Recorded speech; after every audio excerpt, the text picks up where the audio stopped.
নমস্কার বন্ধুরা, আমি কবিতা। আমার রান্নাঘরে আপনাদের স্বাগত। আমি আবারও চলে এসেছি একটা নতুন রেসিপি নিয়ে। চলুন রান্নাটা শুরু করি। প্রথমে একটা মিক্সিং জার নিয়ে নিয়েছি, এতে দিয়ে দিচ্ছি কিছুটা আদা কুচি, 8-9 কোয়া রসুন, 7-8টা কাঁচা লঙ্কা,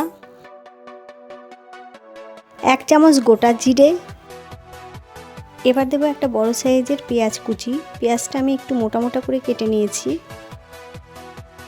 এবার সব কিছু মিক্সারে আমি ঘুরিয়ে নেব, কারণ এটা খুব বেশি পেস্ট হবে না, এরকম দানা দানা এরকম থাকবে। এখন এর মধ্যে থেকে অর্ধেকটা আলাদা বাটিতে তুলে রাখছি।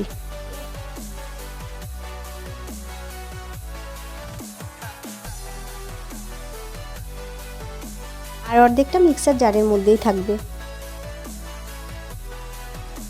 এখন আমি একটু বাঁধাকপি নিয়ে নিয়েছি। এবার এই বাঁধাকপিটা মোটা মোটা করে কেটে নেব। এবার যে মিক্সার জারে মশলাটা ছিল তার মধ্যে আমি এগুলোকে তুলে নেব।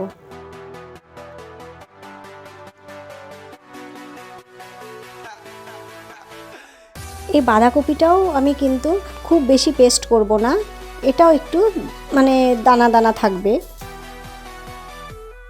এই দেখুন, এইভাবে আমি পেস্ট করে নিয়েছি।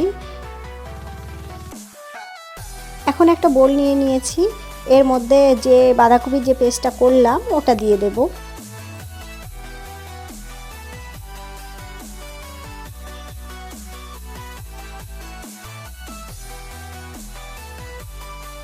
এবার এর মধ্যে গুঁড়ো মশলা অ্যাড করব। দিয়ে দেব 1/2 চামচ মতো জিরে গুঁড়ো, 1/2 চামচের কম ধনে গুঁড়ো, স্বাদ অনুযায়ী নুন, 1/2 চামচের কম গরম মশলা, দেব 1 চিমটি হিং, 1/2 চামচের কম হলুদ গুঁড়ো, আর দেব 1 চামচ মতো ধনেপাতা কুচি। এখন সব কিছু ভালো করে একটু মিশিয়ে নেব। এখন এর মধ্যে আমি 1.5 চামচ মতো বেসন অ্যাড করব। প্রথমে মাখিয়ে দেখব, যদি লাগে পরে আবার একটু বেসন দেব। এবার হাত দিয়ে খুব ভালো করে এটাকে মেখে নেব।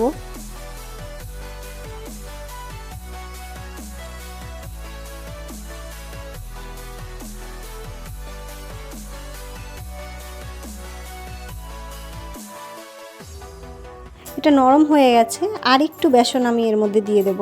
আরও 1/2 চামচ মতো দিয়ে দিলাম। খুব বেশি পাতলা হলে ভালো লাগবে না, ওই জন্য আর একটু বেসন দিয়ে দিলাম। এবার ঠিক আছে।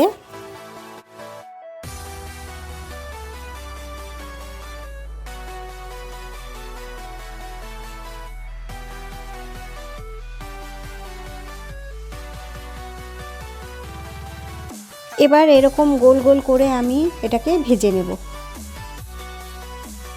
তার জন্য একটা কড়াই বসিয়েছি, দিয়ে দিলাম সর্ষের তেলে আমি এটা ভাজবো। একটু বেশি পরিমাণে সর্ষের তেল দিয়ে দিয়েছি, তেলটা গরম হয়ে গেছে। এখন হাতের সাহায্যে আমি এরকম গোল করে কোপ্তাগুলো দিয়ে দেব তেলের মধ্যে।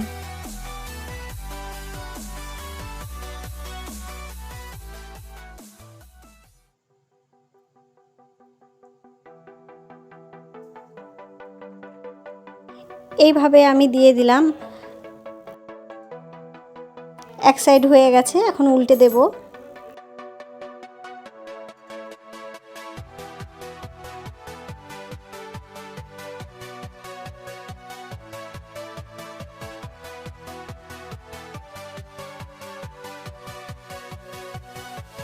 গোল্ডেন ব্রাউন কালার হয়ে গেছে দেখুন। এবার এগুলো আমি তুলে নেব।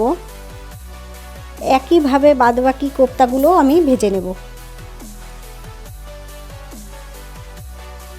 এবার আর তেল দিইনি, ওই তেলের মধ্যে দিয়ে দিচ্ছি গোটা জিরে,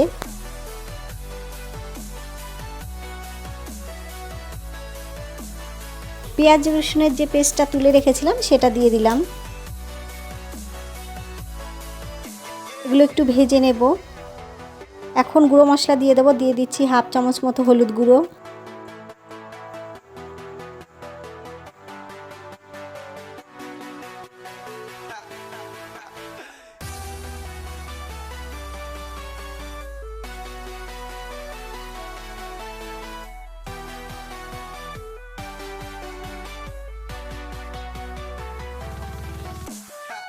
দেবো হাফ চামচ মতো ধনে গুঁড়ো,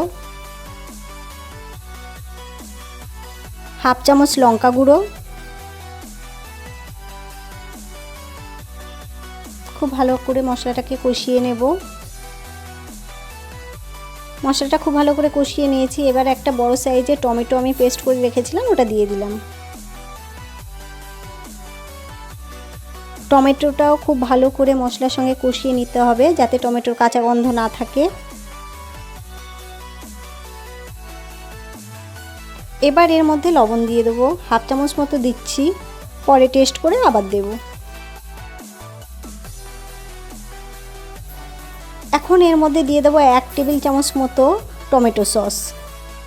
এটা দিলে রান্নার টেস্টটাই পাল্টে যায়। আপনারা দিয়ে দেখবেন, অসাধারণ লাগে।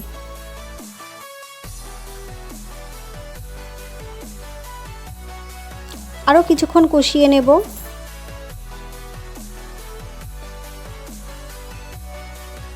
দেখুন মশলা থেকে তেলটা ছেড়ে গেছে। এবার এর মধ্যে 1 চামচ দই আমি ফেটিয়ে রেখেছি, ওটা দিয়ে দিলাম। খুব বেশি দই দেবো না, 1 চামচ মতোই দিলাম। এবার দইটাকে মশলার সঙ্গে খুব ভালো করে মিশিয়ে নেব। এবার এর মধ্যে দিয়ে দেবো 2 কাপ মতো গরম জল।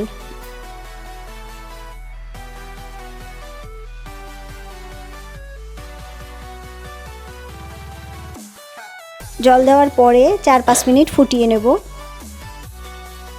4-5 মিনিট হয়ে গেছে। এখন আমি ভাজা কোপ্তাগুলো দিয়ে দেব। কোপ্তাগুলো দেওয়ার পরে আরও 3-4 মিনিট ফুটিয়ে নেব।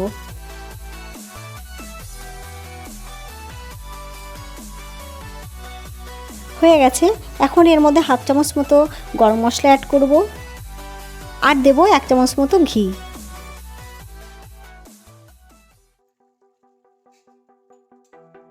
এগুলো খুব ভালো করে মিশিয়ে নেব।